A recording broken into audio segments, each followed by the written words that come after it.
What would you do if the person you trusted most in the world was a complete stranger? The blue light of her phone screen painted a ghostly glow on her face as she slept, a serene mask that hid the monster beneath. It was 2:17 a.m. in our quiet Chicago brownstone, the kind of stillness where you can hear your own heart beating. My thumb hovered over the notification, a message from a name I didn't recognize, still buzzing from tonight. Sarah. He has no idea, does he? My world didn't just crack, it atomized. Every memory, every shared laugh, every whispered, "I love you," turned to ash in my mouth. I could have woken her up, screamed, shattered the deceptive peace of our bedroom. But in that moment, watching the slow rise and fall of her chest, a cold, terrifying clarity washed over me. She wouldn't get the satisfaction of a fight. She would get a reckoning. If you genuinely enjoy our stories, please subscribe to the channel. Tell us where you're from and what time it is right now. It's always fascinating to know how far our story flows.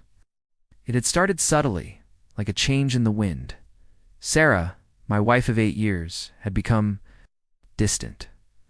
The excuses were plausible at first. Late night at the gallery, she'd say. Her work as a curator in a trendy River North art space providing the perfect cover. Networking dinner. But then came the little things. The way she'd angle her phone away from me. The new expensive lingerie she bought, but that I never saw. The scent of a cologne that wasn't mine clinging to her hair when she'd stumble in, long after midnight. She started treating me with a cloying sweetness that felt like a performance, punctuated by flashes of icy irritation if I asked too many questions.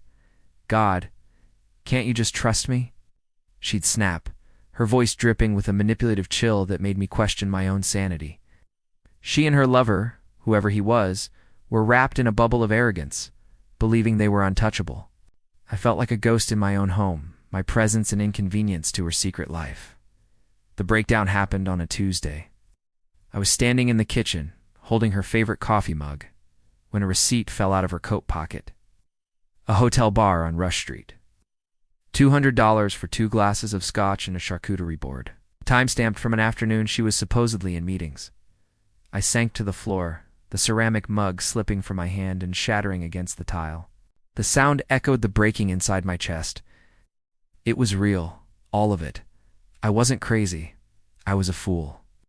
I sat there for an hour, surrounded by the porcelain shards of our life, and I wept. Not loud racking sobs, but the silent, hot tears of a man whose soul had been hollowed out. When the tears stopped, something else took their place. A cold, hard resolve. The grief was still there, a leaden weight in my gut, but it was now encased in ice. The husband she knew was gone, replaced by a strategist. The next 3 months were a master class in deception. I became the perfect, doting husband. I brought her flowers, ran her baths, listened to her fabricated stories about work with a patient smile, all while my mind was a whirlwind of planning. I hired a private investigator, a grizzled ex-cop who operated out of a dusty office on the West Loop. He was expensive, but his results were brutally efficient. Photos, videos, her laughing as she kissed him outside the Drake Hotel, them holding hands in a dimly lit booth at a jazz club. His name was Mark, a smarmy real estate developer with a predatory smile and a tailored suit. He was everything I wasn't, flashy, arrogant, and utterly soulless. The pie also uncovered that Mark was in the final stages of a massive, career-defining deal to develop a new luxury condo tower on the lakefront, a deal that was leveraged to its absolute limit. His entire empire was a house of cards. My plan began to crystallize, not just around social ruin, but total destruction. I contacted a shark of a divorce attorney on LaSalle Street, a woman known for leaving her opponents with nothing but the clothes on their backs. We meticulously documented everything.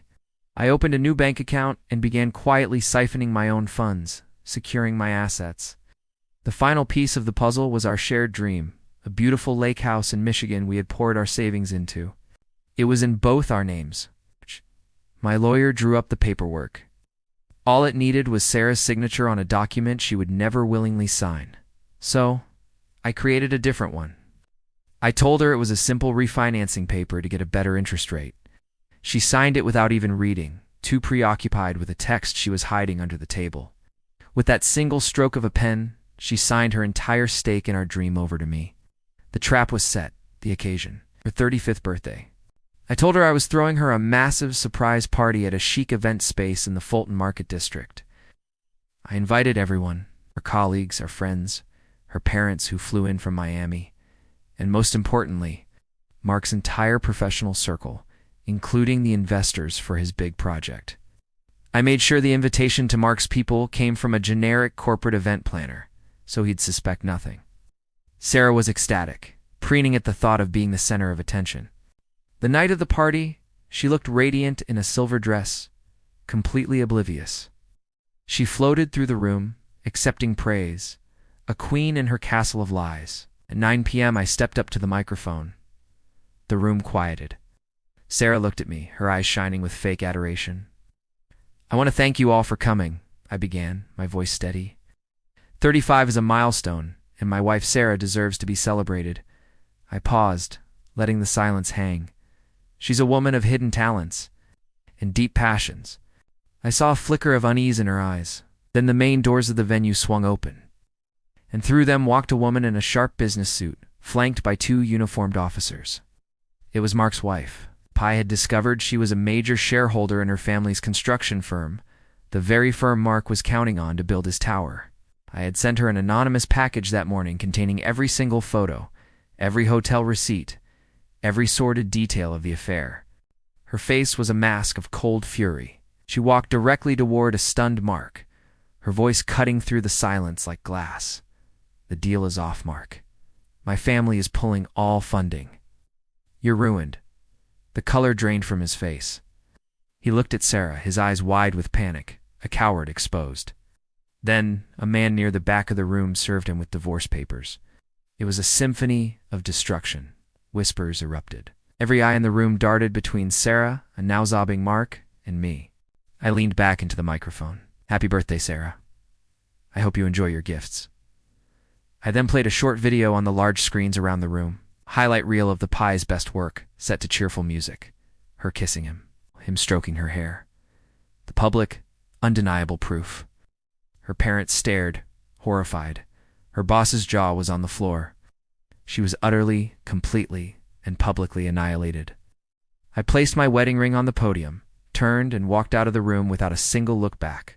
The fallout was absolute. Sarah was fired. Her family disowned her. Mark declared bankruptcy. I filed for divorce the next day, the pre-signed lake house document, making the division of assets swift and brutal. I sold the brownstone and moved into the lake house, the one place that was supposed to be ours. The silence here is profound. Sometimes I sit on the porch and watch the water, the same water we once dreamed of looking at together. I won. I destroyed them. But all I feel is the quiet, haunting echo of the life I thought I had. The end.